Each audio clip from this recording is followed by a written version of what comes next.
Hey guys, welcome back. Hey guys, brand new podcast. Hey, wait a minute. It's my podcast. Oh, sorry, I forgot. Enjoy. So before we start talking about this book, we have to talk about our amazing weekend. Oh my God. Last weekend. It was awesome. It was amazing. Really, it was perfection. really awesome. So what did we do? Girl Scout camping. Woohoo! Sweet. Girl Scout camping trip.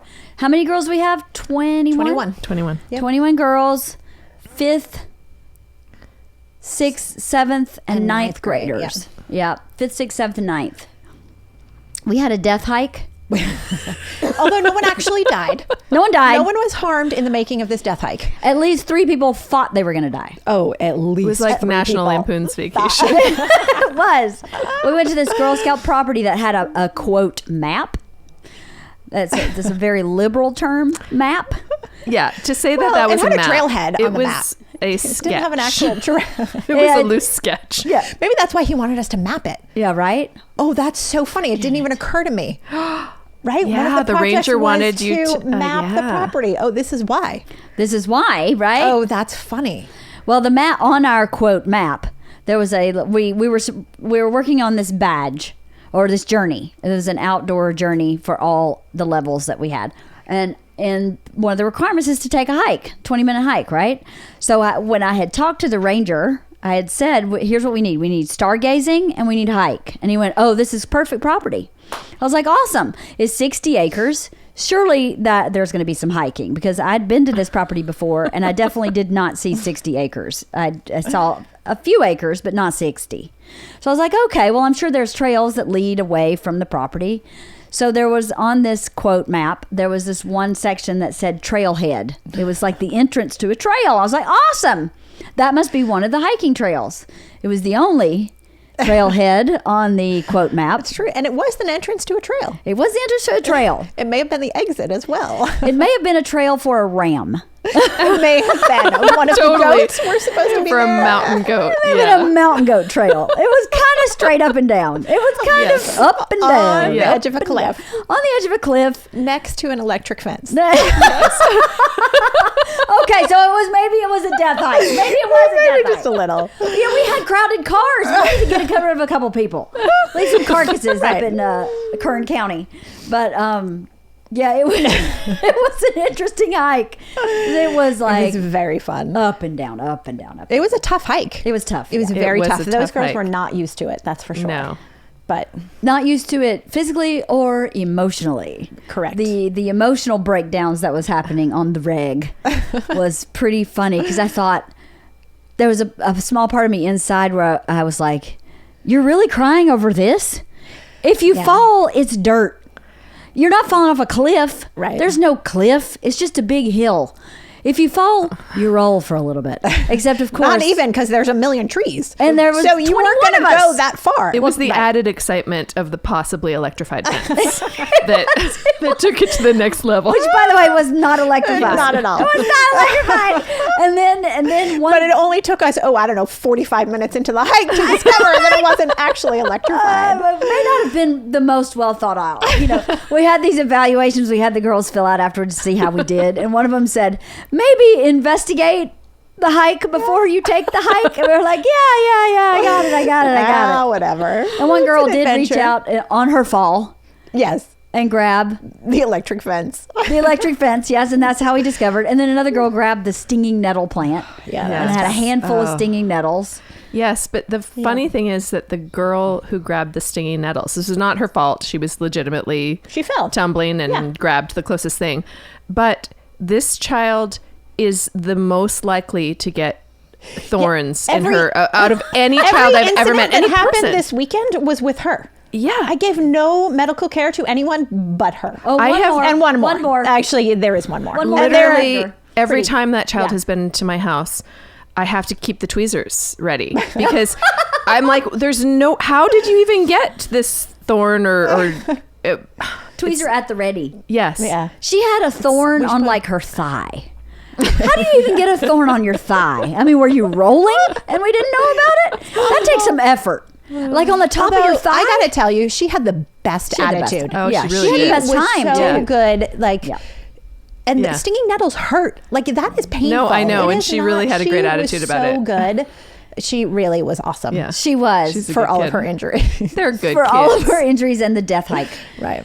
And the 9th grade girls had part of their badge work was to make an emergency first aid kit. And boy, it came in handy, right? It did on that hike. Oh, yeah. It was 'Cause great. I There were needed it. tweezers. There was duct tape to pull stinging nettles out of hands. We had no Which you idea. didn't know you could do, but it's possible.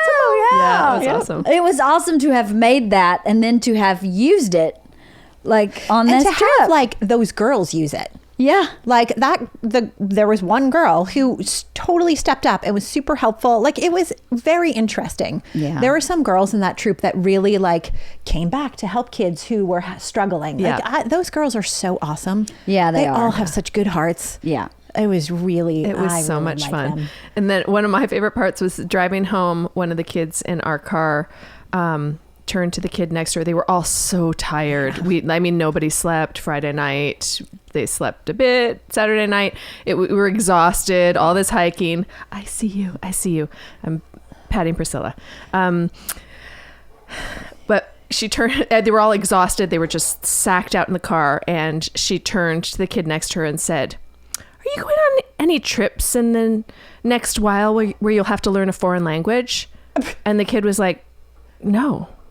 And she turned to the kid on the other side of her and said, "Are you going on any trips in the near future where you'll need to learn a foreign language?" He said, "No. Why? Are you?" She said, "No, I'm just making conversation. There was a lull." There was a lull. How funny. That's really funny. No, there was a lull. That's really First funny. question that came to my head. Yeah. Yeah, just wondering, you studying a foreign language? How bizarre. Because they were in your car, they were like 5th grade, right? That was a 6th grader who asked that, but yeah. How funny. It was really So fun. much fun. Girls. It was a fun trip. Thank you, ladies. It was a really great trip. Thank you. Yeah. Thank you, because it was always. awesome. Thank you, you keener. Like It was next level Girl Scout camping. it was next level, Yeah. but I think they loved it. Oh, they did. Oh, without a doubt. They We all loved it. did. Yeah. They all now can wield a hatchet. So watch out. If anybody sees any of the girls from our They troop, might be throwing them. they might be throwing them. One girl asked, "Will we be throwing hatchets?" No, but we can chop some kindling. It was really fun, and I was glad to be there with you guys. It was really Me fun. too. Me Yeah. too. It We was were a awesome. good team. I'm ready for another one. I mean, I am not ready. like now. No, but I am like, too. I'm ready to do it again. Me like too. it's, I Like- don't know. I feel like the more we do it, it's easier and Yeah. harder, but so worth it and so fun. But I don't think it will be harder because we had a lot to No. accomplish this trip because of all this badge work. Yep. Like if we repeated what we did without so many activities, even if we just had a weekend where we went up there and just let them loose. Actually, you know what? Even if we repeated it with the activities, they had so much downtime. The activities were not that intense. Yeah, it was felt like really a lot 'cause we ambitious, hadn't and yet done they it had a lot of before. good downtime. I feel like now that we've done it, if we did it again, it'd be a breeze. Yeah, I think so. So I think so. I think they really enjoyed the cooking part. Yeah. 'Cause they all They cooked loved the it. meals. I think they really enjoyed that.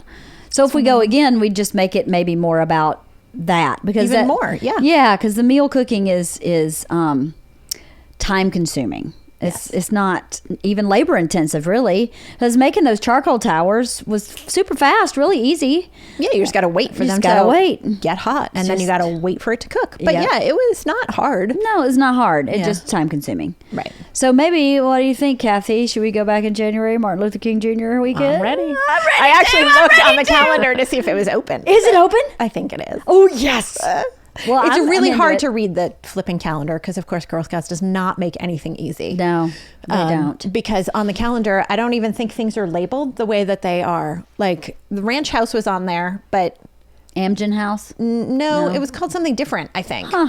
And I was like, wait, I don't know what you're talking about. It was not clear. Huh. So, That's why you have to call people, But and I- they still don't know. no, that's true. It is really frustrating. It is not a well-run organization. In some ways. In some ways, yeah, it could use a lot of improvement. Like those ways, something as simple as the ranger sent me a packet and then asked me for a form. He was like, "I need an attendance roster." I'm like, Could it get like a template for that? Why don't you just stick that in the form? I don't really know what you need on an attendance roster. Do you need like name, rank, and serial number? I don't know what you're asking me for. So it would have been helpful if I'd gotten like a form just in his packet. And how hard would it be for him to just add that into the PDF file he already sent me? Super simple, but stuff like that, I feel like they don't think through very thoroughly. That and like, why did you hire a ranger who is not certified to teach archery or ropes course, both of which you offer? Right? Like it's strange. But You can use those items, but you bring your own person. Well, you're who do you know anybody that's certified archery teacher? I don't. No, I do not. Nope. I also don't know anybody who's certified for a ropes course. Nope. Maybe we should do that for some training, ladies. Maybe It's a we good should. plan. They offer the archery thing at Malawi. The archery training? Yeah, not during that weekend, but they offer it at Giuseppe, I should say. Oh, no way. Yeah. I'd do that. I have 2 bows. You have two Be bows? certified. Have Wowza. at it. Anyway, it was a great trip. We had It was really a very good time. fun trip. I love Girl Scouts. I'm a dork that way. You are a dork. I am a dork. I'm a big fat dork. And I kind of like that way. So, Can I ask a question? yeah. Did anybody watch the YouTube spectacular of Podcast Party? No, did you? I did. Oh my God. How I was didn't it? even know it was out. I did.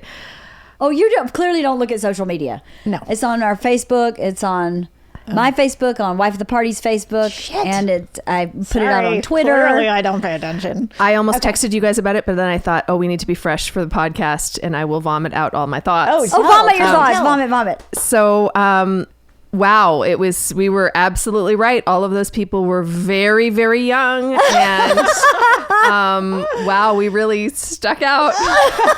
Like a sore thumb. Yeah, the 3 middle-aged ladies tromping out there I after don't have our purses though. Come Luigi or whatever. One of the ones, the one that was about video games, I swear he told the Luigi character, Mario, whoever it was, Yeah. the one in full costume, he told him to leave the stage and re-enter. He's like, let's try that again. It'll be funnier this way. I my was like, God. are you kidding me? Oh, how funny. And then he did it again when he was on stage. They were doing something, and he said, let's retake that. Like, I don't know what he thought Like it's a film was set? happening, but that's why they went long, probably. it was very maybe. surreal. Ours, I timed it. It was 10 minutes exactly. It was. Oh, really? Yes. Wow, it went Okay. really fast. Yeah, it Yeah. did go fast. But we were supposed to have 15. Yes. Oh, I don't remember. Yeah, he told me we'd have 15 minutes. Probably ran long because that guy was doing Luigi. Because Luigi couldn't get his lines right. Luigi couldn't hit the mark. Yeah. Stupid Luigi. Yeah, it was. Other than that, how'd we do? We did fine. We did. Yeah. We did. I mean, this is what we did. Yeah. Just- Which is what it is, Yeah. right? Well, Yeah. good. Good. Oh, it's fine. Now I got to go watch it. I know, I do find it. too. It's on my Facebook. If you're ever on Facebook. When I say that I watched I'll go it, look for it. I did not watch the entire hour. I watched the beginning of each person's podcast, and Right. I could not. I mean, I don't play video games. Right, I don't. right. Yeah, I it's had hard to relate. nothing to lock into, Right. other than the costumed character, which I was like, okay, what is this about? Because Right, that is bizarre. right. I need to find out. But Priscilla, if you Yes. can't calm down, you're going to have to leave. it sounds Okay? like I'm having a heart attack. It's actually because Priscilla is hovering over this mic. So, just stop petting her and let her settle. Stop petting her. You just pet her again. Priscilla. She's gonna growl at me if I don't No. pat her. No. She's giving you the like evil eye. I know, right? This is when I Leanne's have getting to the death Mom. stare. I know. No. Lay down. You need to calm down. Lay down.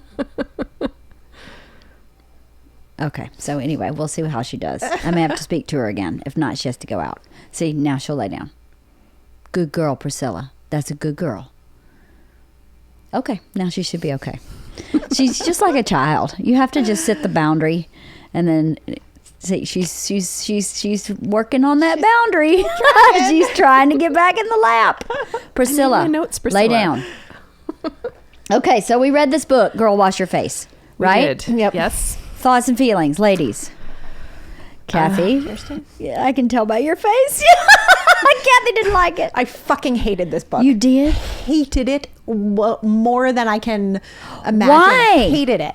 I will say, I think a huge part of the reason I hated it is because I didn't actually read the book. I listened to the Audible. Oh. And it is... Did she read it? It's read by the author. That would be a problem for me as well. And it was... I couldn't get beyond, like, the first, not even the first chapter, like the intro. I was like, shut up. Oh my God. First of all, what editor allowed this to be published? Because every single flipping sentence begins with I. I. And I was like, oh, I cannot listen to this. I tried really hard to like get through. It was really hard to get through the book. I felt like she was very preachy and very like, it was all about her. It was super self-indulgent. It was like, you should be able to do this and you should do that and you should do. And I was like, oh, I don't respond well to that. Like, Right. I don't like I being had told the what same to do. sort of then, rebellious like, attitude towards it, where I was did like, too. no, don't tell me to do that. Yeah. Fuck you. Yeah, kind of. And I literally at one point I was like, shut up. Oh my God. It was, and I don't know that I would have felt that way if I would have read it. Like, Right. particularly, you know, I felt she's- that way reading it. Oh, okay. Well, maybe then I'm not so. I felt that way reading it. But I'm a glass half fuller. I did find value in the book. Yes. I will say there was a likewise. couple of points at which I was like, you know, there was nothing new or earth shattering in No. this book. Like, it was not life changing. It was not a Brene Brown book where you go, oh my God. But there were a couple of things where you're like, oh, that's actually a really good perspective. Right. Not that I haven't heard this before, but that's a really good way of looking at things. Yeah. Can you remember what one? But those there were? was like two. One actually was really funny because it was in the beginning of the book and I can't remember. And because I listened to it, I can't go back. Right. But you had said, there's a couple of chapters that remind me of you. And there was this point where I read it. I was like, that's funny. This is exactly what Leanne is talking about. Oh, this interesting. is, yeah. And I don't remember what it is without looking at the book. Let me see. Thank you. But beyond that, Yeah, I I felt like not in every chapter, but in some chapter I could find a piece of advice was. I either knew and had forgotten or wasn't at the forefront of my head, you know. I went, "Oh, that's a good reminder." oh, this Yes. is what it was. What Yeah. was it? It was about the perspective about how you keep putting things off till tomorrow. Mm-hmm. And it was specifically the story where she was like, if you had a friend who you asked to do something and they didn't follow through, or they were flaky or they forgot or whatever, at some point you'd be like, what the fuck? Like, why are we friends? Like, if you're not going to be there for me, what is happening in this relationship? Right. So how come you always disappoint yourself? Right. How come you don't make that doctor's appointment for yourself? Like, why do you allow yourself to be treated the way, like, you would never allow that Right. in any of your other relationships? So why can you treat yourself so badly? Right. Essentially, I was like, oh yeah, that's a really good point. We're back to the doctor's appointments, We're back to the Kathy. doctor's Maybe what I Leanne know, was talking right? about. That was one of them that I was talking about. that was where I the went, one- That's Kathy Fromkin right there. And that's when I read it. I was like, oh, this is what she's talking Because Kathy would about. never let anybody down. Correct. Ever. I would never do that to anyone Never. else, but Not to ever. myself. You do it all the time. Right. Yeah. Yeah. That was one of them. Where That I was went, one of the "Ooh, things that's where you're Kathy." like, oh, yeah, that's a really good perspective. Why Yeah. the hell do you treat yourself so poorly when you would never treat another human that way? Yeah. Yeah, I liked that too. But that's what I did in a lot of her chapters was I had to disconnect from the me, I part of it. Because really, in all honesty, part of that is valuable, I thought, for someone like a senior in high school. Yeah. Like a senior in Yes. high school could read this book and go, oh, okay, I see her pitfalls. I may actually make those same mistakes, which is part of life. So this is how she processed it, and this is how it looks on the other side. Absolutely. Because I think she's on the other side. I think that's a good point. Yeah. I think she's a 34-year-old woman who wrote this book, and part of me was like, fuck you, what do you know that I don't Right, know? right. Like you're Right. too young. You don't have the wisdom. You really don't have the wisdom at that age. But you're absolutely right. To give to a high school student, sure, there's a lot of wisdom in there, the simple wisdom that's bite-sized. Yes. But yeah. Easy to digest, appropriate because she's, very Christian. There's Yeah. nothing too crazy in this book. But I actually, when I was toward the end of the book, I thought to myself, I think I may give this to Georgia when she's like a junior in high school. And say, read this book, because some of these experiences I've had myself. Yeah. I've been in a relationship with a guy I had no business being in a relationship with, and compromising my own values and self to make this guy happy in a way that I would never act with someone else. And for her to know, if she chooses to do that, that's normal. And that's kind of part of the process of growing up and dating. And to also know that it's not healthy, and to it not come from me. For it to come from someone else that has nothing to do with me or her. I thought that might have some value. But for me today, it just kind of reminded me, oh, remember that about yourself. Even that statement that I read and thought about you, I applied that to me too. Yeah. I would never ask somebody to do some of the things I asked myself to do. And then why do I do that? That's not healthy. Maybe I should reevaluate some of the things that I do or don't do for myself that I would or wouldn't do for someone else. But anyway, what were you going to say, Kirsten? Yeah, I have all the same thoughts as you. I think that I feel like she ran out of steam, because I was flagging anytime that I highlighted something and thought, let's remember that. Sure, that could be decent advice. It stopped at about page 134. And then the rest of it, I was like, yeah. And I read all of this, but it looks like I quit there. Right. Yeah, there was a lot. It was too heavy on Jesus Christ for me. It was as well for me. It was. I will tell you, when you're hearing it in your ear, I'm like, I'm sitting in fucking church I can again. imagine. I would be pissed. It was so like, oh my God. Yeah, no, it was go to easier church for to this gloss over when reading, because you could kind of skim. Because you can sort of like, you have a different perspective. You're like, I don't have to take it as seriously. There were a few, the things that I liked, what I liked is, it's structured that each chapter so it's based on lies that we tell ourselves. So for example, chapter 1 is the lie, something else will make me happy. She goes, blah, blah, blah. She tells stories about her life, things that she thought would make her happy, and then how it didn't. But the thing that I liked about this book is, structurally, at the end of each chapter, there's about a page that says things that helped me. And she just lists off the things. So it's the tangible takeaways from that chapter. I actually feel like I would have enjoyed the book a lot more just reading those takeaways at the end of each chapter, because it's really simple, trite stuff that we all know, but it's good to reflect on, and to just remind yourself, like, things that help me. I stopped comparing myself. Well, no shit. We should all stop comparing ourselves. I surrounded myself with positivity. And she goes on a little bit more in each of these, but I figured out what makes me happy and do those things instead of, and that's really basic. But I think, again, for a teenager to go like, you know what? Hip hop dance class makes your friend really happy. It doesn't mean that it has to make you happy. Right. You know, Girl Scouts makes you happy, or, playing the guitar, or spending time with animals, or whatever, that like find those things. So I liked that. I liked the structure. I call BS on a lot of her stuff. She goes on and on. I mean, tell me if this is just what I heard, but she repeatedly says, and I'm authentic, and you go on social media and you see all these people. Yeah. Well, have you been on her social media? Yep. Because I went on it. Yeah. It is so fucking curated. Yep. It is so... It's exactly what she's talking about, that people go on and go, wow, I wish I had that life. Right. When that life is unachievable unless you have a full staff. My hair, which she does. My hair right now is still wet.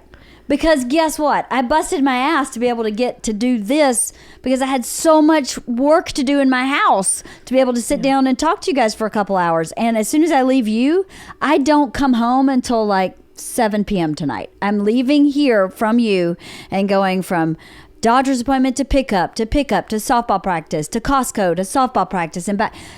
There's no way I could do my hair like her. Every picture is so stylized. It's so stylized that I felt the same way too. I was like, you are asking people to live an authentic life, but you are showing people something that's unachievable. And the thing is, it's fine if you want to show that being unachievable and go, guys, this is me living my best life, and I'm in curlers at home, and I'm failing in all these different ways. That's fine. It's just that she goes on and on about how authentic, and she really, don't compare yourself to those people on social media. She makes a point of saying those people who are just you take those out of your Instagram feed. You don't need reminders of this unachievable thing. And then I went to hers and was like, this is bullshit. Yeah, this right. is 100% bullshit. That really pissed me off. Yeah. Then I listened to 2 podcasts. So she has a podcast now with her husband. Oh, okay. And I thought, I'm going to dig deep. I'm going to do my research for this You thing. did great. Way more than me. I know. Thank you, Leanne. Thank you. So I listened to 2 so far, maybe 2.5. And so she has this podcast with her husband, and it's called the Rise Up or Rise Together, or the Rise podcast. And so it's all about this positive thinking and ways to do better. But if there's one thing that I hate about a self-help book, it's the fucking lingo. These are the words that come up constantly in her vocabulary and drives me fucking insane. Foundational, intentional, accountability, manifesting, core values, blah, blah, blah. And they came up so many times that I wrote them down. I was like, okay, I'm going to write down the ones that irritate me. It really pissed me off. I get it. If you are Brene Brown and you have a PhD in something and you're using a certain language, right, whatever, this girl is 100% clear that she never went to college, and she came from a certain background, which is wonderful. And she has so much to bring to the table. Totally. But when you start throwing that lingo around, like you're a guru, it really grated on me. It really chapped my hide. Yeah, I know what you mean. I felt too, a little lack of humility. And, a little? Yeah, I felt a little lack of humility. But the flip side of this, as I was reading this book, I was thinking to myself, for a Southern Baptist person who's in a rut, or it doesn't have to be Southern Baptist, but some kind of really religious, I go to church every Sunday person, this would really resonate with them, I think, because she is so faith-based in a lot of what she talks about. Sure, yeah. And I'm not into a faith, but I thought that's really great because I have never read a self-help book that talks about, and I go to church all the time, and church is really important to me, and I read the Bible, and the Bible this. And I thought for a certain part of our country, this is really great because a lot of people, at least a lot of people where I grew up, don't read any kind of self-help book. That's why she's wildly successful. They think it's mambo jambo, They think it's a bunch of crap. And when you start using all those terms that you're talking about she uses, they stop listening. But to pair it with the church chatter, I think that might be a great way for people who maybe wouldn't normally read a self-help book might. So outside of myself and my circle, I thought that was really smart of her, really savvy of her to, and I think that is a big part of who she is that she actually, I think she really does go to church. Well, that's the genuine part. Yeah, that's the genuine part. Well, her father was a Pentecostal minister, and her grandfather was as well. So she really comes by that honestly. It's in her blood. Yeah. So I really applaud her for that, for not being afraid to say, I'm really religious. And I have learned all these lessons, and they sort of have something to do with each other, and they sort of have nothing to do with each other at the same time. I thought that was really brave of her to be willing to have people like us read it and go, could you just not say Jesus Christ one more time, please? But we still got at least a couple of messages out of this book. Where you go, oh, okay, maybe I don't treat myself the way I treat other friends, and I should look at that. And maybe this would, I really am going to give this to Georgia.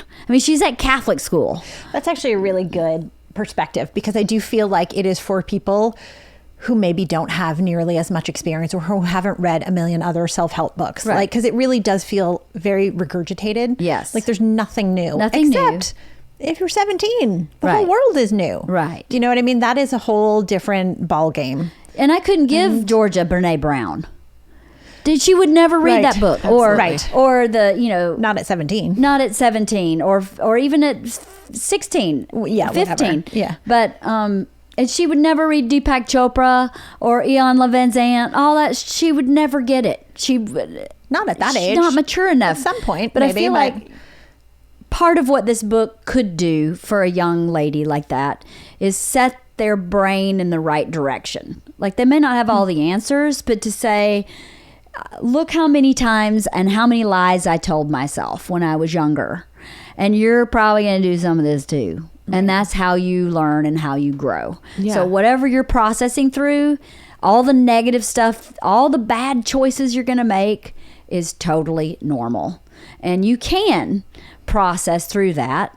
And this is how this woman processed through each of those things. Because I kept reading stuff going, oh, I totally did that when I was like 20.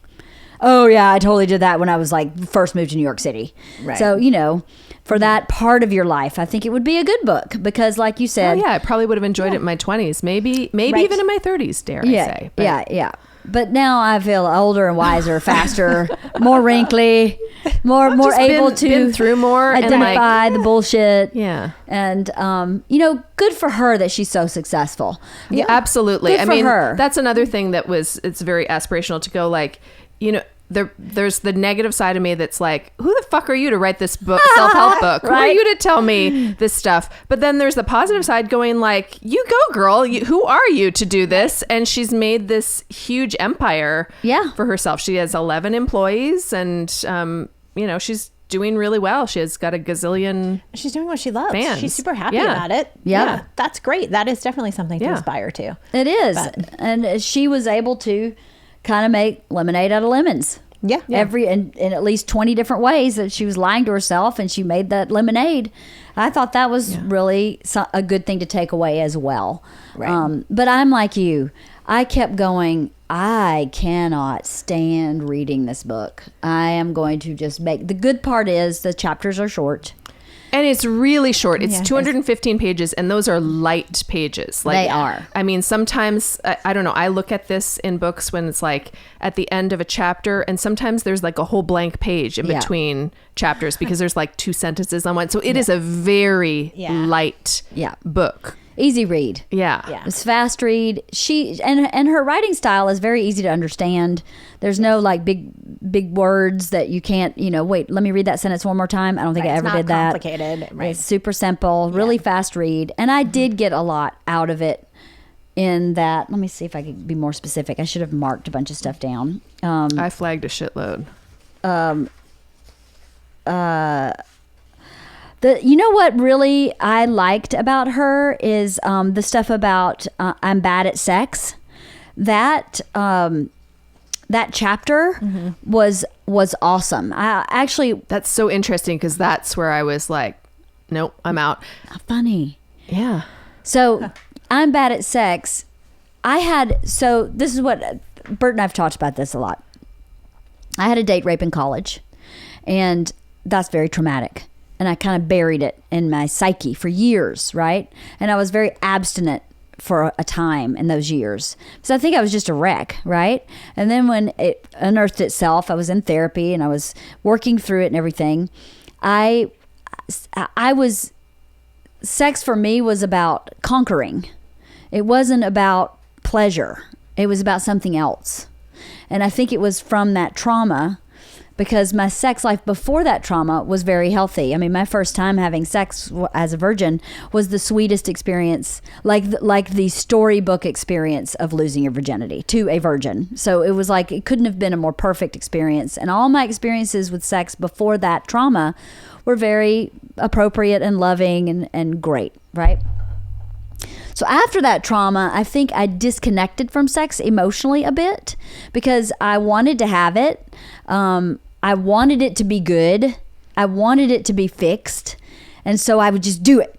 I was a slut, but I mean, like I wasn't holding myself back from having sex with my boyfriend or whoever I was dating. I was never promiscuous as a person. So we got married and I was still the same kind of sexually driven person where it was about something maybe not as healthy as what it should have been. And then when I started realizing that I am in this relationship forever, this is sex forever with this man, it became very vulnerable and very scary. And so I would be like, yeah, I don't know if I want to do that right now. Yeah, I think I'm kind of bad at that. I've kind of forgotten how to do that. I don't really know how I'm supposed to be in this situation. And it shifted for me. And so I had to sort of rebuild my sexuality with my partner. And when I was reading this chapter, when she was saying, oh, I'm bad at sex. Now, I don't agree with her that you should have sex every single day. I think that's Dear insane. Lord, who has that kind of time? Who has time? I don't have time. straight. Who has that kind of drive? I don't want to fuck every day. I don't want to. Sorry. Even now that I'm in a healthier place with it, I just don't want to every day. But that really resonated with me because I went, we did get it. I did get really lazy. I got really lazy because it was something I had to work on. Because of my past trauma. Now, I don't think she had any kind of trauma or any reason. She was just exhausted and had kids and stuff. But that resonated with me where I went, I really had to make a conscious effort to go, okay, let's fix that part of me, really. And as a result of our marriage, nothing was really wrong, but it wasn't really like awesome either, because I had not in so long been in this place where I felt totally safe. This was really a long time ago. We've had all these kind of kinks worked out for years and years and years. But when I read her chapter, I was like, okay, I understand what you're saying about kind of shifting your perspective about sex. Because I definitely had to shift my perspective about sex to be able to heal myself, sort of. Hers wasn't about healing. I think it was about just getting back on track. Right. But I would imagine that happens to so many people who have children. And all of a sudden they're like, tick-tock, it's been 6 weeks since we've had sex. And the man's resentful and the woman's like, I forgot how to do it. I don't even know how to do it. And your boobs are about Right, everything food. doesn't feel right. Your vagina's all blown out. Your boobs are the source of food for somebody. I don't want him sucking on my boobs. I'm feeding a baby with these things. I had those feelings too. And like my vagina doesn't even feel like my vagina felt like before I had babies. So now I can't even feel the things I was feeling before. Like nothing's working the same. It was and for me to have had the trauma and then to have all this like, what the fuck is happening? Now nothing's working right. Will it ever work right again? Really freaked me out. It was a big process for me that I didn't really realize was happening when I was in it until after. I was like, oh, wow, that was really a lot. That was a lot. Good thing I was in therapy. That was really smart that I stayed in therapy that whole time. But anyway, I'm bad at sex. I was like, okay, I can see how you feel that way. And even some of I don't know how to be a mom and I'm not a good mom, I resonated with those chapters too, where I went, okay, I definitely felt that way in the beginning. I wish I could give myself advice then, right. from now going, actually you're doing a really You'll good be job. fine. Yeah. Yeah, everything's fine. Anyway. I feel like one thing that I got out of this, that she was so like, who the hell are you to do this? It made me think we should all just write a list of like our advice. Like if I were to write a self-help book, like what's the advice? And not write the book, but just like write the one-liners of it. Like if you sometimes at a wedding or a wedding shower or a baby shower and they ask you for a piece of advice and then you look at those and it's like, oh wow, this is really good advice. Yeah, some of it's really good, some of it you're like whatever. But if you have your advice, like all the things that have been told to you or that you would tell somebody else, and just have like a one sheet of it and edit that and just read it on a semi-regular basis, because there's a lot of advice that I would give to my children that again I'm not necessarily following through on, because it's the advice, but I'm not taking the time to process it. Yeah. But to just look at your one sheet and go, yeah, damn, I've got some good ideas. Yes, let's follow through with that. I feel like that could be really helpful. It could. Why don't you publish a book like that, Kirsten? Just ask people in our neighborhood to give you one-lines of advice, and then you can publish a book called The One-Liners. The One-Liners. Yeah. That's a great idea for a book, actually. I would buy that book. Fun book, actually. Yeah. I would buy that book. You should do that. All right. Well, you're a writer. One copy already. I'll buy that book. Totally. She had also a good exercise advice in here at some point where she recommends, we always focus on the accomplishments that we haven't done, like, oh, I haven't made $1 million by such and such age. Oh, I haven't, bought a house. And she says, write a list of your accomplishments. So I did that. You did? Yeah, I did that. She said that, when she does this in workshops that women are crying or whatever. I did not have that experience. I was kind of like, yeah, I knew I did these things, but it was nice to look at it and go, okay, I've done some shit. Right. It's like that one sheet. Like sometimes I feel like this stuff, like you just need to be reminded. Yeah. Yeah. It's not, again, not earth shattering, but like Absolutely. you do forget. You just get so sucked into your daily life that sometimes you just need to hear it over again, Yeah. even though you already know it. Yeah. And sometimes hearing it now in a subtle way is easier than hearing it when you're in a crisis. Absolutely. Well, there's certain Yeah. pieces of advice you hear over and over and over again, and there's only certain times in which you actually hear it. That's true. You know, Yeah. like you have to be in the right place to actually internalize. That's a good that point. And advice. that's why, So- I guess that's why a self-help book, even though ultimately any of the ones, I mean, I feel like we're doing the same podcast that we've done like how many Yeah. times this year where we're like, okay, it's all been said before. Right. Yeah, it's true. But you're right. There are just certain times when a certain thing will hit you, and it can be as trite as can be. And people have said it 1,000,000 times before, but suddenly you're like, yeah, that makes sense. Right, like all of a sudden it's that light bulb from the last book, right? Yeah. The lightning bolt. Yes. You know, where you're like, but you've said that 1,000 times, or I've heard it 1,000 times, but for whatever reason, this moment, it just hits me. Yeah, like this is So- one that hit me in this book, which I've heard 1,000,000 times before. In her Things That Help Me section, it was, we often become whomever we surround ourselves with. And at the moment, it was hitting me that there was negativity that was really hitting me from someone. And I was like, oh, maybe I need to just take a step back right now because you can't help but become negative, even if it's just complaining about that negative person. Right. That's the negativity. Yeah. That's interesting. Yeah. You know, the another chapter that hit me was I should be further along by now. Yes. I say that to Yes. myself all the time. Me And too. I thought of you Yeah. actually in that chapter. I should be further along by now. And then when I say that out loud, I go, but why? Yeah. Why do you think that? Right. That's stupid. Like if you would say that to me, I would go, why would you think that? You're exactly where you're supposed to be. But to myself, I go, you should be further along by now.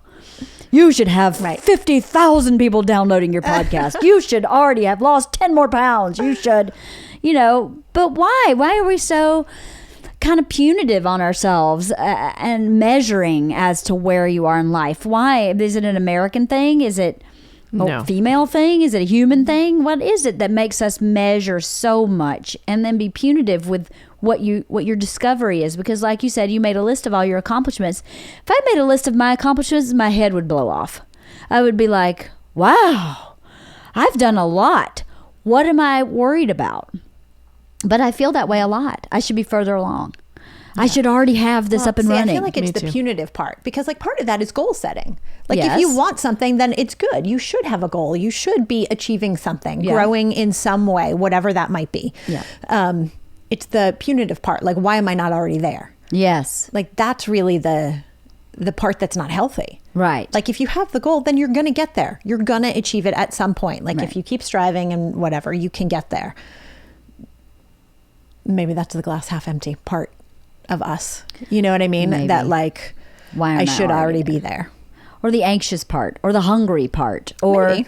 the low self-esteem part, where you go, see, you are a failure because you're not already there. But the truth is, you're on a journey, I guess. So does it matter when you get there?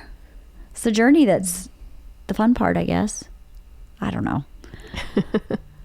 That one hit me too. That chapter.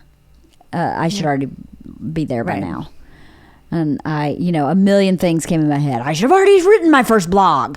I should have already rewritten that pilot Bert and I wrote. I should have already made these secret time pajamas that I've been dragging my feet on. I should have already, it was just so many things that came in my head when I was reading that chapter that maybe I'm just too busy. Maybe that's what I should conclude. Maybe I need an That's assistant. advice that I would put in my one sheet. You can do anything, but you can't do everything. That's Right. true. Yes. Well, you need to start writing this book. I have a lot I can give you for the book. I just want quotes. Leanne Kreischer.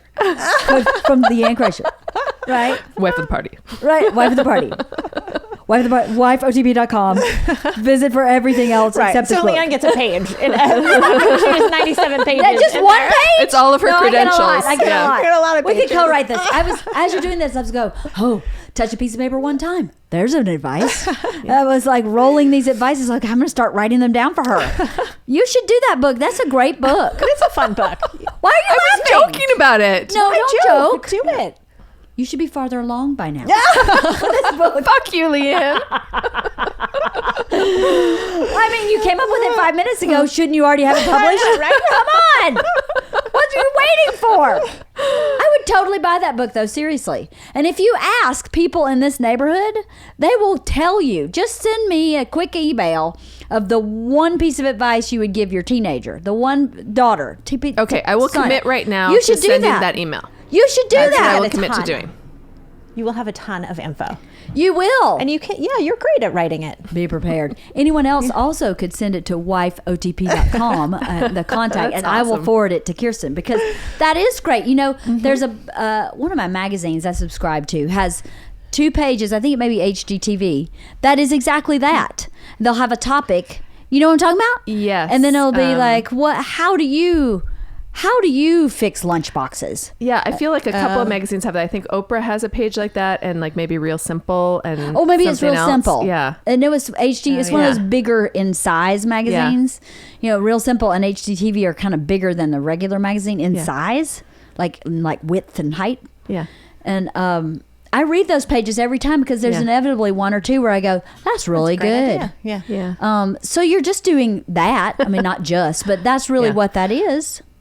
Well, you know what appeals to me most? One of the things when I read this, I thought, I feel resentful when it's one person telling me what to do. Yeah. Or when this 34-year-old is telling me what to do. But I think we're slowly sailing into ageism, Kirsten. but I do not feel that with, like, for example, someone like a Gretchen Rubin, who also is in the self-help realm, but who is not aspiring to be a guru. She's a researcher. So her thing is, I do the research, I write out the stuff, and this But is think what I that's the found in my difference. research. It's like, this is very, like, I'm telling you what to do. Yes. Which Gretchen Rubin is not like that. No, it's just like, here's in the my information research, and this is what I found. You do with it Yeah. what you will. I had the same So- visceral reaction to Gretchen Rubin as I had to this woman. Yeah. Everything Well- I read in Gretchen's book, I was like, I cannot. I would not be interested in meeting you ever. But I think I did get stuff from her book that I learned from, but the way she wrote, I also felt condescended to. I don't know interesting. why. So I had the similar Yeah. reaction to her. Like, she's saying, well, you just need to do this. And I was like, well, not everything fits in a box. Yeah, yeah. I don't fit in that box. Maybe I am that box, but I'm not admitting to fitting in that box. I am an achiever, whatever that thing was. I'm a rebel. I don't like to be told I want what to be do. a rebel, but apparently I'm a control freak, according to my 14-year-old daughter. I am a control freak, but you know what? That's what keeps this train moving forward in this house. Could you imagine if Bert were in charge of this train? That's what gets this 14-year-old to be a successful 19-year-old. So Let's hope. deal with it. Yeah. Jeez. 14-year-olds, man. There is a death of me. Mine's going to be the death of me I think they might all be lately. this week. Anyway. Well, I think you should write that book for real. Just think about it like Seriously. this. Oh, no. It's like, maybe I shouldn't be giving away this great idea. It's like chicken soup for the soul. You know how many editions my of God. chicken soup for the soul there was? Chicken soup for the teacher, chicken soup for the doctor, chicken For the soup teenager, for the for dog. the toddler, for, Yes. yeah, there's a kabillion of them out there. So you Is there could chicken soup for the chicken? Or? maybe there should be not. run. There's your It's a one page. right. Run now. That's their one sheet for Henrietta. Run. Don't be dinner. There's your one sheet. Anyway, I mean, I think you could really work on that. I think that, and as much as you're so much better at social media than I am.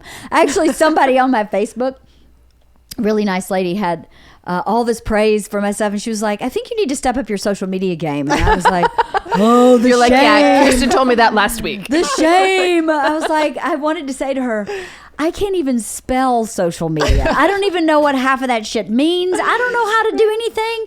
So I don't- hire Kirsten as your social media No, manager. she's always like, I took this great picture that would be great for your social media. And right I'm here, like, post it. But I don't even know what that means. Okay. I mean, I sort of know what that means, but I know that I'm really, that would be what would help me grow more of an audience. But I really am kind of not creative in that area. Okay, And I here's the watched thing. my husband do it. Like last night, Bert just on a fluke goes, Isla, lay down in front of the refrigerator. so How funny funny. was that? Oh my lay down God. in front of the refrigerator, and I'm going to shoot the water from the refrigerator into your mouth. Oh my right? God. So, and he's recording it for social media. I would never think to do that. I would just do the activity. But you can't compare yourself to Bert. He's been living that life for a very long time. Yeah, and you're Yeah. doing It's a a very different thing. different You're perspective. not trying to be the Correct. funniest Like, person. you don't have to compete. in I with don't Yeah. have to try. I am the funniest person in this house because I'm not neurotic and constantly worried about a plane crashing. But anyway, yeah, you're right. I shouldn't compare myself or compete with Bert. Right, It's not that's- competing even. No, it's but just like that my he's brain not doesn't even work like that. your like mile marker. Do you know what I mean? No, not like, even close. He shouldn't be. You need to look at somebody else, like a more realistic perspective on what it. But not even that. I don't think about like, oh, this would be a moment. Yeah. Okay. 'Cause, I got something for you. Like the stump. How about Who was this? it that told me to take a picture of Her. the stump? I would telling never you, you gotta have hire thought to her. take a So picture of the I stump. will. I don't have any money. I'm deficit funding this podcast. I I can't will hire give you her. ideas. I will take right, you pictures just of sold things her and a give you book, so ideas it's fine. for social media if you get on my ass about writing a book. Okay. Maybe not this book, but we'll see. We shall see. What do you mean maybe not this book? Well, I don't No, know. you will She write has- what she's I writing- say because I am a control freak. I am demanding. Let me put it this way. The first thing I thought of was, I could write that book. I would totally write that book. And then I went, no, you can't do that. That's Kirsten's idea. You got to inspire her to write that book because that book should be in the world. We could write the book together. No, I don't want to do that because that's your idea. I feel bad about that. It's your idea. You should write the book because you're really a writer. I mean, that's a You're bad really thing a to say. writer I'm too, really a man. writer too, but I'm really a writer Damn in a it. different way. Sort of. Oh my god! I write with my toes. Where is this conversation going? I should be farther along by now. Oh my god! Whatever. We can talk about that. Yeah, but you I don't need want to to read take this your damn idea. book again. Anyway, what? I need You to need to read read book? this again. Are you saying I You're- learned nothing? You're telling yourself lies. I'm telling myself lies. It's not a lie that I'm not very good at social media. That is the truth. I'm not. Just posting it to Facebook, Twitter, Instagram when Halston puts the podcast up, I'm like, oh God, I hope that's all good. I mean, and I look at it and I go, there's this like week-long void of anything happening on my social media because, let me put it this way. I'm going on a trip for 10 days. I'm having to get 3 people to take different sections of the time that I'm away. So I sat down last night and typed out what needs to happen in the 10 days that I'm gone for my kids, for my dogs, for my house, for my husband, right? What needs to happen? That document was 17 pages long. And my sister-in-law read it this morning and she went, no wonder you have no free time. You have no free time. And I went, frickin' amen, lady. I have no free time. So when you actually put on paper what your day-to-day is, it was kind of alarming. Where I went, it's a wonder I can do anything. It's a wonder I can do this podcast. Not to mention the fact that I run Bert's entire merchandise company. I'm on every email that comes in for his business for any reason at all. I respond to as many emails as I can that come in through his website and my website. And I not to mention just being a mom and with softball practice and play practice and art I was like, when I wrote it all down, I was like, I really don't have any free time until 9 p.m. and a little pocket here and there during school, which is when I usually do my work for Bert. Is during that pocket of time. Not to mention we're looking for a new truck. Not to mention we're looking for a new space for podcasting. Almost all of that is me. Not all of it. Bert's doing some of it. But the fact of the matter is he's not here. So he can't go look at a property. So I have to. And with the cars, he's doing a lot of the heavy lifting with the cars. But I still have to show up and test drive and figure that out. It's just a lot. So then I go, when in the hell am I going to think? It's not even that I don't It's that I don't have the bandwidth to think in a social media. They call that mental load. Right. I It's think, one more that thing you're that's just- being added to your plate. yeah. I don't have space for it. Right. My bandwidth is full. So then I go, well, I would love to offload some of this to someone else. But then that's another task. Now I have to find a person. So now there's another task on top of this other task. I'm just trying to not drown. I've been saying for months to my therapist, I need to hire someone to help me. I've been saying it to Halston. I've been talking about his girlfriend helping me. And I can't seem to find the time to really hire somebody to say, here's what I need. I need you to drive this many days a week to pick up my daughter. I need you to, I think but you're you not kind of finding just did it. But Right? Like you just wrote a 17-page document. So now it's actually in writing, the things that could be offloaded.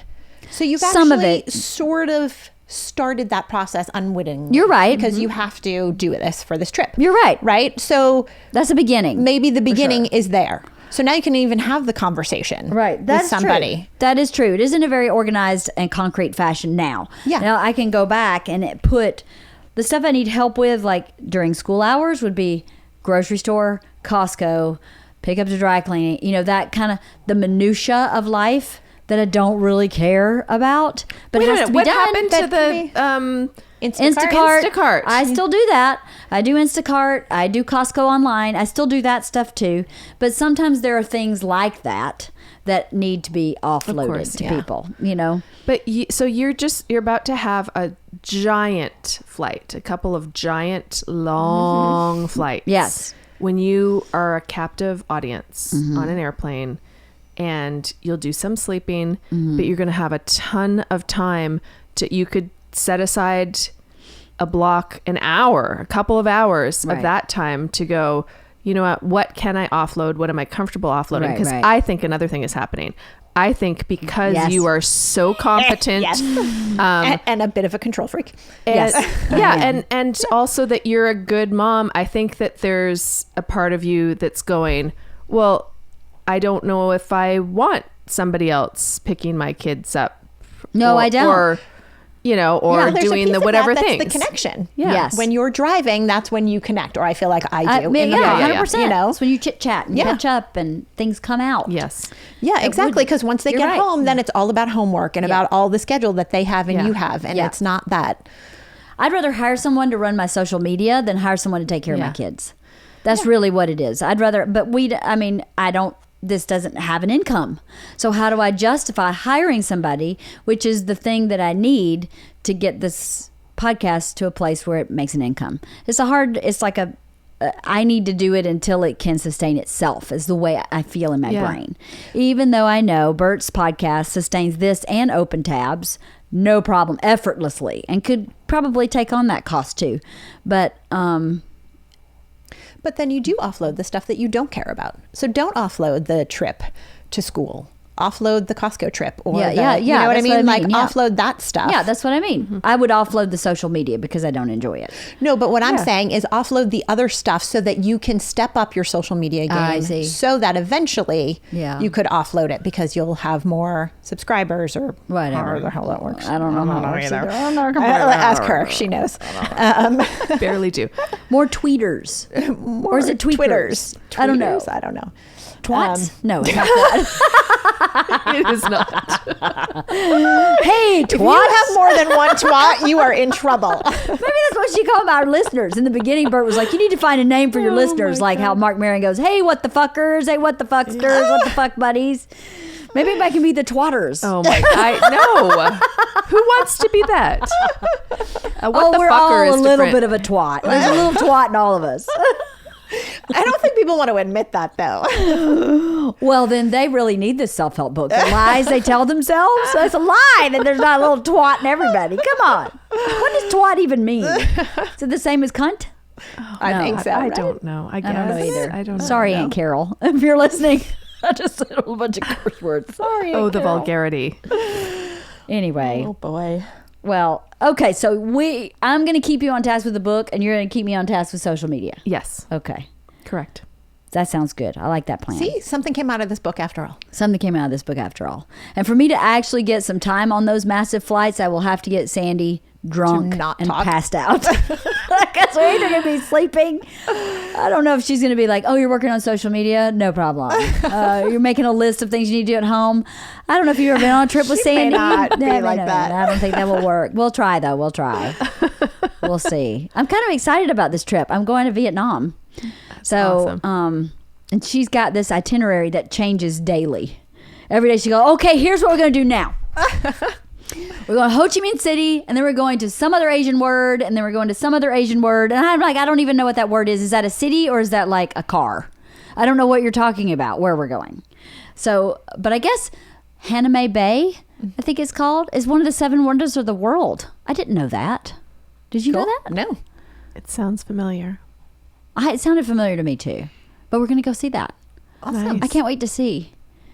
It's going to be It's going to be interesting. beautiful. It's going to be an awesome trip. I'm a little worried. Is that the bridge with the giant hands that looks like? No idea. I don't know. So Sandy says to me the other day, so Sandy is Chinese. She speaks Cantonese. We're going to Vietnam, where some people speak Cantonese, but most people speak Chinese Vietnamese are actually French. So she says, well, I want to go in this one place. It starts with an S. There's this beautiful hike that goes to this temple, but it's really rural. So nobody's going to speak Cantonese there. So I'm just going to nod until they start doing what is the right what I want. And I was like, what? Wow. It's your own personal death hike. Yeah, right? It's my own personal my death God. hike. I'm like, I'm going to end up in a Hanoi jail, like tortured, my feet cut off, because she's just going to nod until they start doing what is the right thing. She's going to be nodding. God. Sacrifice the white girl. I It's know, fine. right? It's okay. Take the white girl. She eats dog. She loves dog. You know, like that. That concerned me a little bit today when she called me yesterday. It was like, so I'm just going to nod until they like do what I want them to do. And I'll just shake my head no if we're going the wrong direction somehow.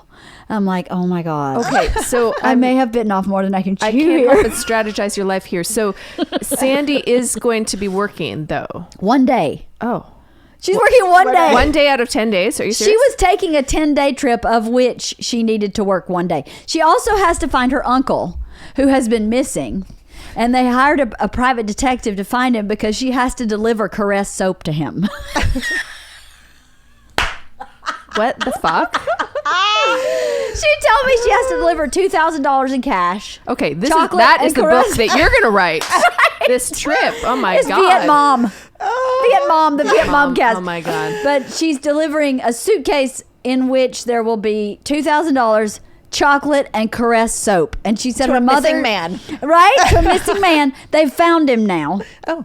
So she at least knows that he's living in Ho Chi Minh City, I think. So she said we have to go see him at some point. And I was Why like, are you going for 10 days if it's one Well- day of business? Why is she going for 10 days? because she wanted to go for 10 That's days. how she Because that's rolls. how Sandy works. Yeah. Okay. 10 days was a bit long for me. But Bert was like, no. If you're going over there, you need to really see Yeah. everything. Yeah. But Sandy had already planned this trip for herself.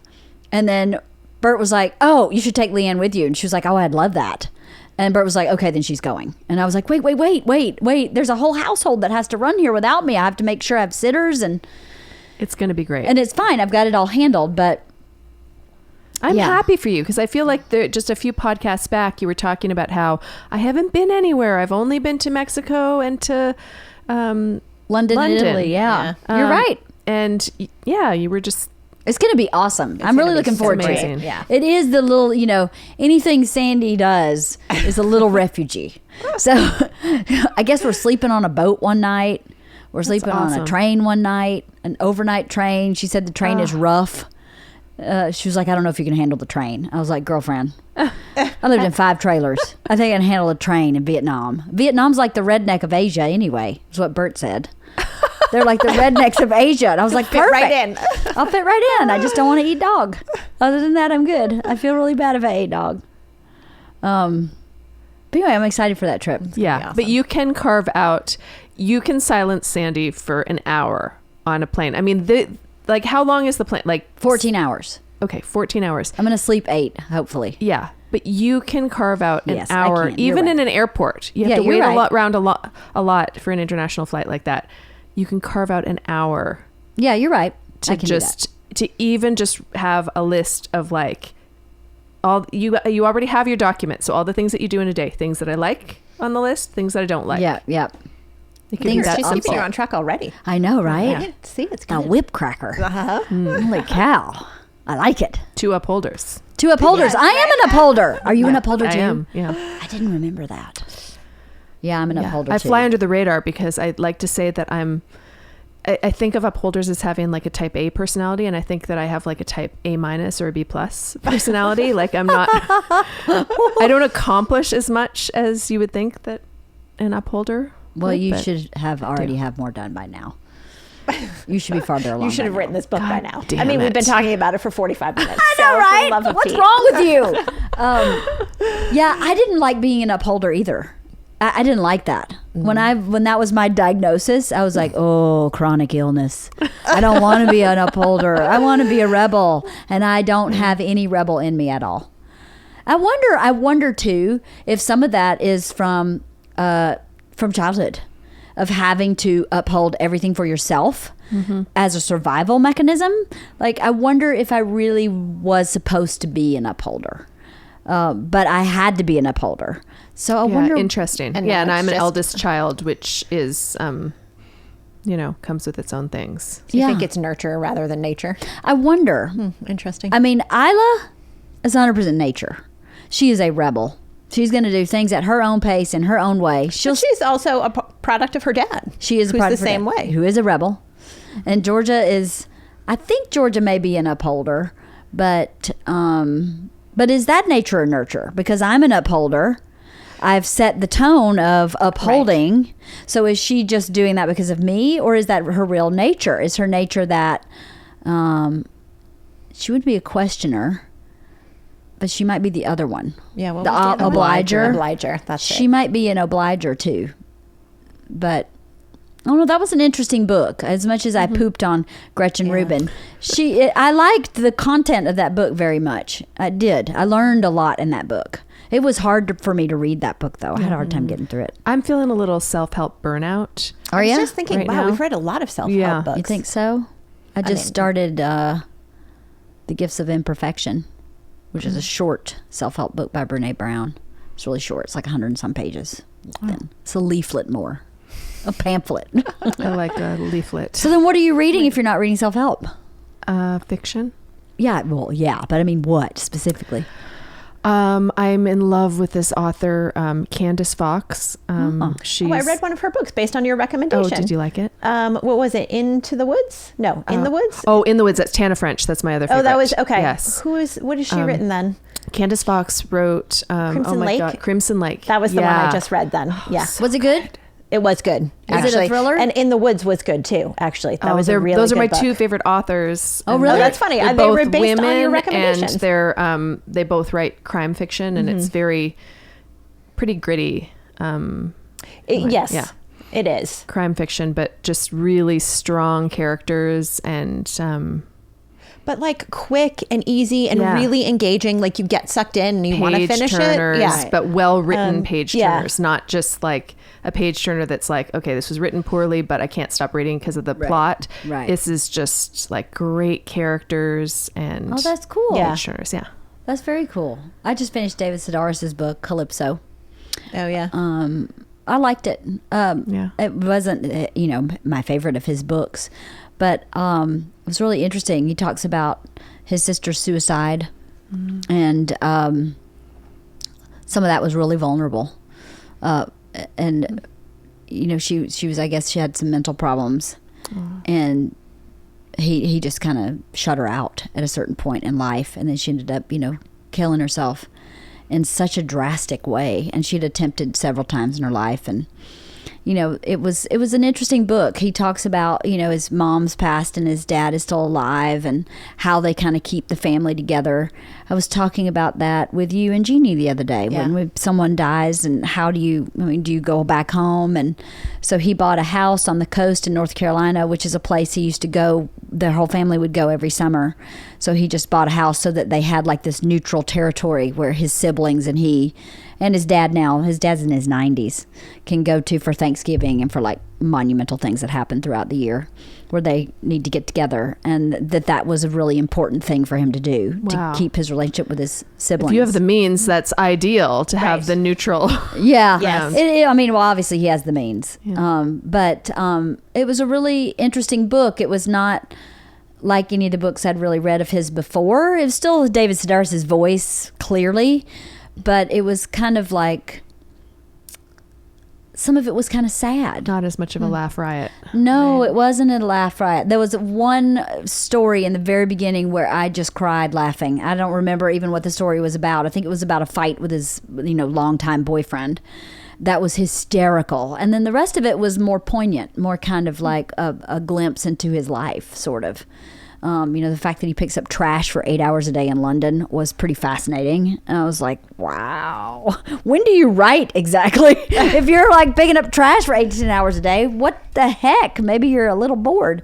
But it's part of his OCD thing, how he kind of handles his OCD. Have you ever read any David Sedaris? I've read one of his books. Yeah. Yeah. Oh, a long time ago. He's a really good writer. I enjoyed that book, sort of. It was sort of sad.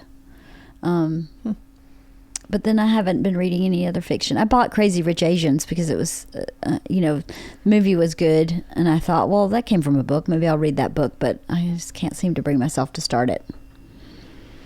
You have 14 hours or 13. Yes. You think Sandy's going to let me read? She'll be talking to you. We'll be drinking. The Crazy Rich Asian. We'll be drinking on that flight. Or sleeping, probably. Or planning. When we get on the train, there's going to be chickens running everywhere on the train. Just ignore the chickens. I asked her, I said, is there going to be chickens on the train? She said, maybe. I was like, cool, because I have 3. So it's not going to be too hard for me, this train with chickens. I just won't speak anything anybody's speaking. We're going to see her uncle and bringing him Caress. Her mother said it had to be Caress soap. No other name brand.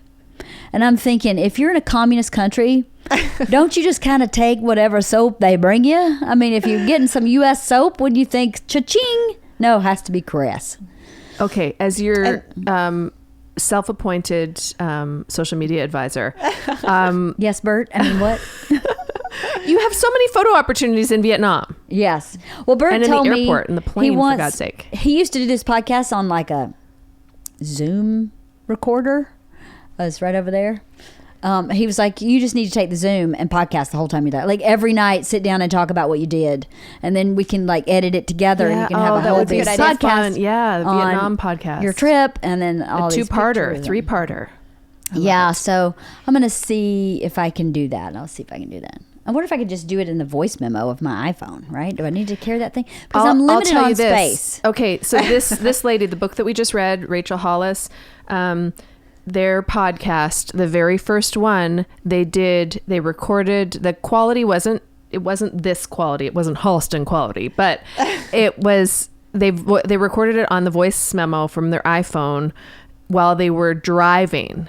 They just moved to Texas. They lived in California and they just moved to Texas and they had a 45-minute drive and they recorded their first podcast in there and it sounded fine. I mean, yes, it wasn't this quality. It wasn't this quality, but it was okay. Well, maybe I can do that because I've been told I am to carry a carry-on only. That for 10 days? Yes. Jesus. Wow. So I'm going to be smelling ripe by the time I get home. Yeah, she said carry on in a backpack, no checked luggage. That when we get there, if we buy stuff, we can buy a piece of luggage to bring it back with us. Yeah. But we're going to be moving around so much from place to place.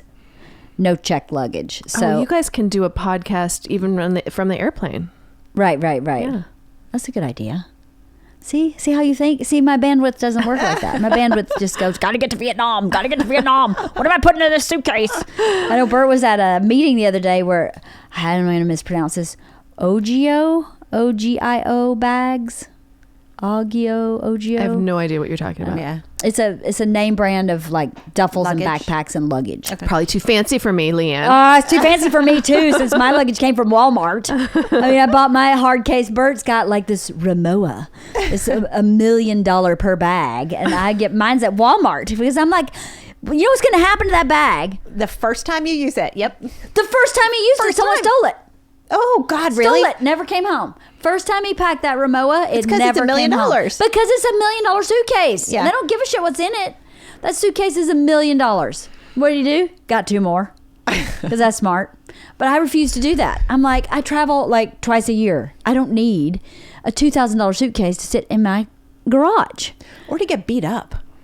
Or to get beat up. Yeah. Like they're so trashed after you travel. Oh, it's like, awful. how do you spend I got that a much new money? red suitcase for our trip to China many years ago. That was appropriate. And it wasn't fancy, but it was like, I was like, oh, great. I'm going to be able to, see it and identify it. It's not just the regular black one. And literally our first day, there was this mayonnaise. We called it the mayonnaise bomb. There was a giant, like a Costco-sized mayonnaise that had exploded in the street. It looked like somebody dropped it out of from a Mayonnaise ball. yeah. And so it got mayonnaise all over this beautiful red luggage. Right, who's traveling with mayonnaise? And why were you dragging it through the street? I was rolling it. It was on wheels, and somehow there was this mayonnaise bomb. But and wait, what? You didn't go around the mayonnaise I went bomb? around the mayonnaise bomb, but it was everywhere. There was mayonnaise everywhere. So the wheels were just throwing mayonnaise up all Yes. over like a 4-wheel drive. Yes. You were like Stuck in the mayonnaise mud. mayo bogging. You were mayo bogging with your luggage, and mayo was flying. And that shit stains. You couldn't have picked it up and carried it over the mayonnaise. It was I'm a finding a lot of large- flaws in your theory for this mayonnaise bomb. How much did you have in We had this been suitcase? traveling for a long time. It took us a lot of hours to you get just said, there. I don't "Fuck it, know. roll I don't through the really mayo." remember. Fuck this red bag. Roll through that mayo. I'm not picking this shit up. That's hysterical. So the red bag has a mayonnaise stain? It got stained. I mean, this was like 16 years Does ago, it so I smell? no 'Cause now I'm a longer. little concerned about No, I no longer own the smell. mayonnaise bombed suitcase. Is it mold growing in this mayonnaise bomb? I mean, definitely don't lick it because you will be sick. That's hysterical that you rolled it through a mayonnaise bomb. I think what happened is I was rolling it and I didn't see the mayonnaise bomb. Where and then was the suddenly, mayonnaise So bomb? the mayonnaise bomb is actually like It was like on the sidewalk. or a the like at the street. airport? small firecracker. not a No, bomb. it was like In Shanghai. where did we start out? Xi'an, maybe. Did it say like Hellman's Best? Or how'd you know it was mayonnaise? Yeah, it was. I think it was. My sister remembers this story better because they thought it was just the funniest thing that had ever happened in the world, and I was like, "My new suitcase! My new suitcase! My Chinese themed Yes. red suitcase. Yeah. Oh my God, that's a really funny story. The mayonnaise bomb. So your Yeah. Walmart luggage is perfect for. Walmart luggage is perfect for China, but I'm not going to China. I'm going to the redneck part where I have to have a backpack and a carry-on only. I have to figure out that suitcase. But, the Ogio bags. That's what I was talking about. Bert had a meeting with them because they want to do like a video series with him traveling with their bags and like the wear and tear. His bags are insane. I mean, he wears them out so fast because he's flying like 2 or 3 times a week, some 2 times a week minimum, but sometimes 3. So Bert was like, coincidentally, my wife is going to Vietnam, and they were like, we have the perfect carry-on bag. When is she leaving? And he told them, and they were like, we can't get it to you. We only have 4 prototypes total made. So we can't get it to her in time. We could get it to her like mid-October. Could she postpone her trip? And he's like, not for a bag. No, but thanks. But I would have loved to have seen what that looked like. Yeah. What's the perfect carry-on bag? So I never know if it's really going to like qualify. Unless it's Right. really Yes. small. But Yeah, then yeah. there's that area where you go, that's kind of a, like my kids have a Pottery Barn Kids carry-on bag that is awesome. Like I may actually take one of their bags on this trip because it's the biggest carry-on bag I've ever seen that always gets passed. And inevitably I'll carry one and they'll go, nope. And I'm like, it's the same damn size as this stupid bag. But for whatever reason, it doesn't fit in that like, Yeah. Oh, yeah. try it here. Yep. You fit this in this box, but Right. there's always fits. I can't expand it. But you know how you can Yes. unzip and expand it? It won't fit if it's expanded. But it's a big bag. I don't know how I'm going to give you that because I travel with a pillow.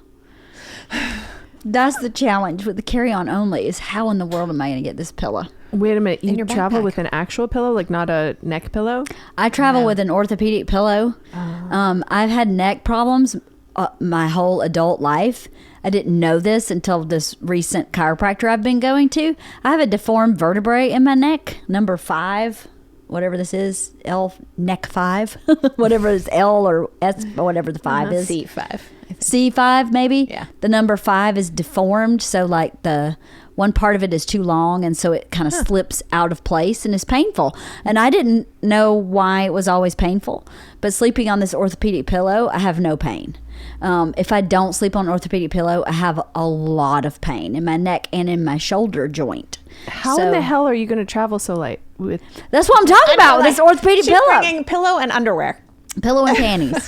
Pillow and panties. Pillow and panties. And podcasting equipment. I can't do that, you know. The good thing about it is the memory foam type pillow, so I can squash it really good. But Then you it's should still just bring a pillow. clothes. Bring disposable clothes. Like seriously, bring clothes that you're like they're 1 second from being shipped off to Goodwill, and then wear them, and then you can buy clothes there. well, that's what she told me. She said we'll just buy stuff there. So if we are feeling ripe, we'll just buy some clothes over there. Can you see me in some Vietnamese clothes? You seen the clothes she comes back with? I see it on social media. They're like poofy pants and stuff. I'd look like an Oompa Loompa in that shit. But whatever. I have these Athleta pants that are really yeah, thin. those are great.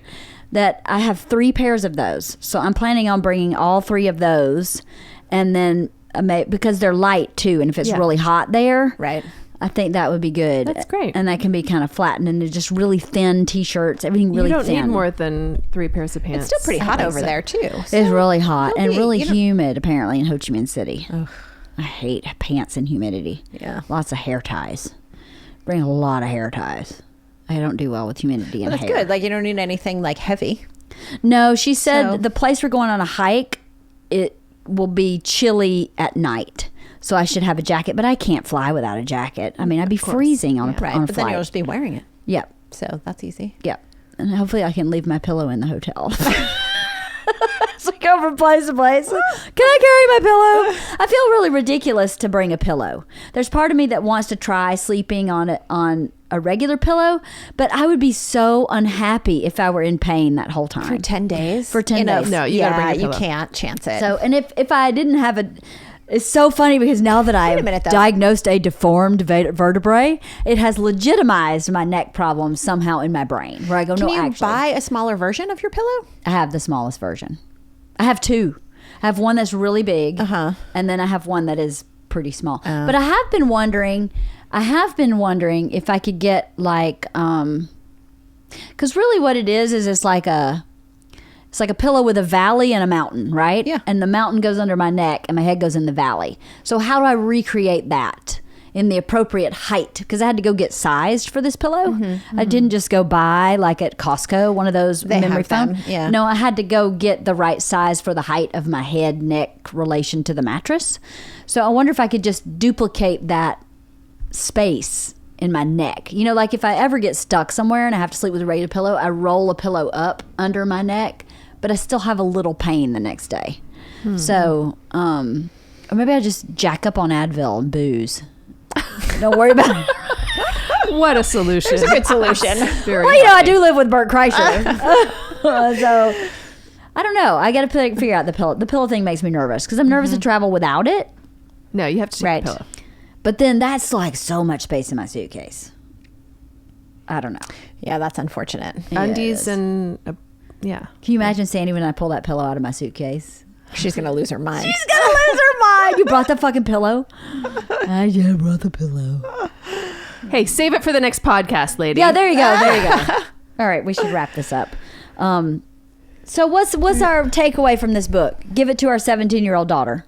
Yeah, if you're under the age of 30, you may find benefit. If you're over the age of 30, you may find it redundant and self-involved. And if you're not if you don't have a personal relationship with Jesus Christ, you may want to pass. You may want to pass, or you may want to put that aside. Or just in your take, brain. just know going in Yeah. that you may not get a ton out of it, but there's always something Yeah. in most Or just read the summary at the end of each chapter. the takeaways. Yes. Right. If you want to speed read this, that's the way to go. And then It buy is. Kirsten's new book of all takeaways. Yes. Was it called The Stay One-Liners? tuned. The One-Liners. Well, yes, definitely buy Kirsten's new book. It will be ready for publication in 6 months. I think you could do that. I mean, you're Yeah, busy. and Leanne's going to be stepping up her social media game. I am so FYI. social and so media-like. I am totally Going to be social. media savvy. I'm going to be like the queen of twats. Well, as always, thank you for coming and discussing and sharing and listening to me babble about whatever tangents we got off on. I love you guys very much. And I wrote my first blog today. Awesome. I've decided this week I am going to make Thursday the day that I write my blog, so that I have it in my brain. I know that Thursday morning, that's just what happens before I podcast or do anything else. I'm not sure how good it was. It was pretty short, but as I was thinking, I wrote it today, and I was like, I don't really know how to start this or what a blog's supposed to be, but I just want to say thank you, everybody, for listening and for sharing your thoughts about what's happening, and for the critics who say, I don't like what you're saying, because learning is learning, and if you have all the answers, then there's nothing to learn. But one of the things I wrote in the blog was I've really enjoyed getting to know my friends better, because Cathy, I know. I don't need to know anything else about Cathy. But you're definitely someone that I've gotten to know better. Jeannie Turbo is someone I've gotten to know better through this experience. And that's been really a gift to me that I'm really grateful for. And I've learned a lot in this experience, which I expected. But I don't know. I don't know why I didn't not expect to know my friends better, but I just didn't think about it. I didn't think about that being part of the process. But I really have. I mean, I learned a lot about Lynn in the podcast about her mom that I didn't know, and a lot about Sam Fisher that I had no idea. And it's been such a great experience. So, and Cathy, especially, every time I call you, you come. So thank you so much, because there's been weeks where I've been like, I can't get a soul. I got one person, not two. Cathy, please. And she always shows up. So thank you. I think you enjoy it. I do enjoy it. I think you do. I do. It's always fun. Or you wouldn't keep coming back. Every time I ask, you do. But thank you for doing this. I appreciate it very much. Well, thank you. I think Yeah. you get me out of the house. I'm a social introvert, but I'm an introvert. I'm very much an introvert and a busy introvert. And so the combination of that leaves me going, I want to hang out with my friends, but I don't have time for it. And it's hard to find a spot to socialize. And I'm so tired at the end of the day. And so this is a nice thing that is literally scheduled. I think I do really well with scheduling. So it's like, well, can you come be on the podcast? Yes. And then I'm hanging out with friends and talking. And so that's been really good for me too. Well, I hope it's as enriching for everybody, all my friends, as it is for me, because it's a very enriching experience. And I think we as moms probably don't spend enough time in enrichment, right? In filling our gas tank. That's what it does for me. Right, and that self-care piece that often gets thrown to the side. Yeah, Yeah. it is. And the nurturing and the feeding the plant, we're not air plants, but sometimes I think I act as if I am. Yes. Or I did much more so than before I started this podcast. So this podcast has become such a priority for me, not only because it's a creative process and project, but because of the connection I have with the ladies, whoever they are, when we're talking. It's really been a great experience. So thank you for showing up every week or every time I ask you, and participating and I hope having fun. Yeah. Well, thanks for asking. Of course. I love you guys. All right. We'll see y'all next time.